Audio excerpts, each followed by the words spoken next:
Quran surah ke-17 ayat 79 sampai dengan 81 itu, orang yang rajin tahajud akan mendapatkan 4 keutamaan yang tidak didapatkan oleh orang-orang yang tidak tahajud sekalipun sholat fardunya begitu khusyuk. Di antum sholat fardu khusyuk bagus tapi nggak tahajud, nggak dapat 4 keutamaan itu.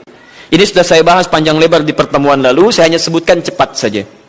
1, Allah akan mengangkat karir, pekerjaan atau aktivitasnya di tempat yang terbaik.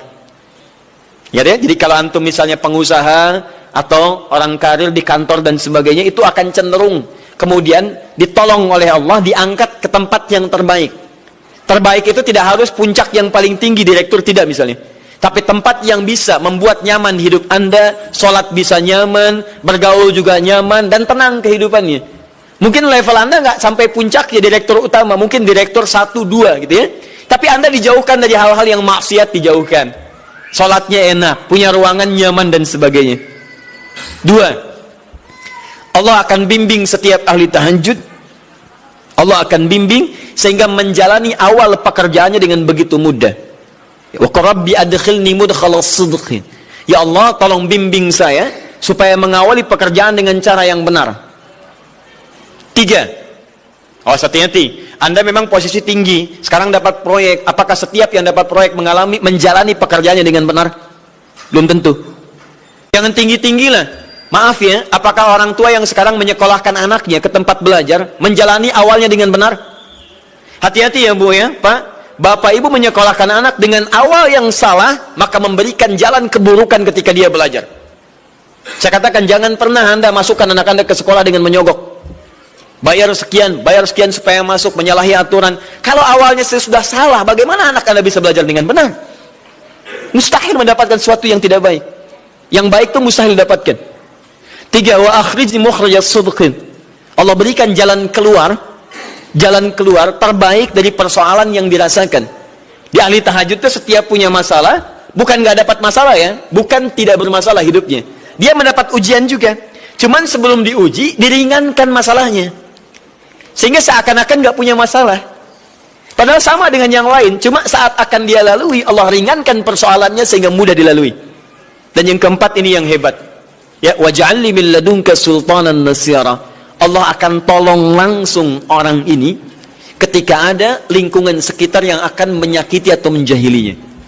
Kalau diisengi orang, diganggu orang dan sebagainya, ini orang-orang seperti ini langsung mendapatkan perlindungan dari Allah Subhanahu wa taala. Ada satu kali, ini kisah nyata, seorang saleh ahli tahajud, sampai saking ahli tahajudnya tidak ingin meninggalkan kebiasaan ini. Ini sangat nyata kisahnya dan tidak mengarang. Satu kali Pak, kemudian malam-malam dia perjalanan dengan rombongan. Begitu perjalanan, orang-orang tidur, sampai dia mengendap-endap, kebiasaannya tidak ingin diketahui oleh orang lain. Satu malam kemudian, dia bangun setelah orang lain tidur, masuk dia sedikit ke area sedikit ada dalam hutan. Begitu sedang menunaikan sholat, dia duga kemudian tidak ada orang lain yang melihatnya. Ternyata ada satu orang atau beberapa yang kemudian tergerak, mendengar suara dan menyaksikan kebiasaan dia. Anda tahu apa yang terjadi? Dan inilah yang disampaikan oleh orang-orang yang melihat itu. Begitu sedang sholat, teman-teman sekalian, tiba-tiba baru bertakbir malamnya, lompatlah dikisahkan seekor harimau di depannya. Dalam keadaan yang sudah lapar. Saya mau tanya pada Bapak Ibu, begitu sholat misalnya Allahu Akbar, tiba-tiba samping ada harimau. Wow. Apa yang dilakukan? Kabur. Udah gak panjang pikirnya, kabur ya kan? Tapi sekarang lihat apa yang beliau sampaikan. Begitu datang harimau itu, perhatikan ahli tahajud ini. Dia ingat dengan janji Allah. Dia ingat dengan janji Allah. Perhatikan baik-baik ya. Kalau Anda sudah punya kebiasaan Qur'ani dalam jiwa Anda, maka ayat itu akan hadir membimbing Anda dalam setiap kesulitan Anda. Apapun itu. Nabi Yusuf dekat dengan Allah. Ketika digoda muncul ayatnya. Laula ara'a burhana rabbi. Kalau bukan melihat petunjuk dari Rabbnya, niscaya ada sesuatu yang buruk terjadi kepadanya. Tapi Allah jaga beliau. Lihat baik-baik teman-teman. Begitu melompat harimau itu, kemudian dia katakan dalam jiwanya. Lihat kalimatnya. Ya khalqallah. Hei makhluk Allah. Dia tidak katakan ya namar, hei harimau, tidak. Kalau disebutkan harimaunya, menunjuk pada zatnya. Tapi dia lekatkan makhluk ini kepada penciptanya. Hei makhluk Allah. Ya khalqallah, hei makhluk Allah. Jika saya memang rizki yang telah Allah tetapkan untukmu pada saat ini, maka saya ridho untuk engkau makan, silakan, tidak ada masalah. Kalau Allah tetapkan saya sebagai rizki untukmu pada saat ini, silahkan.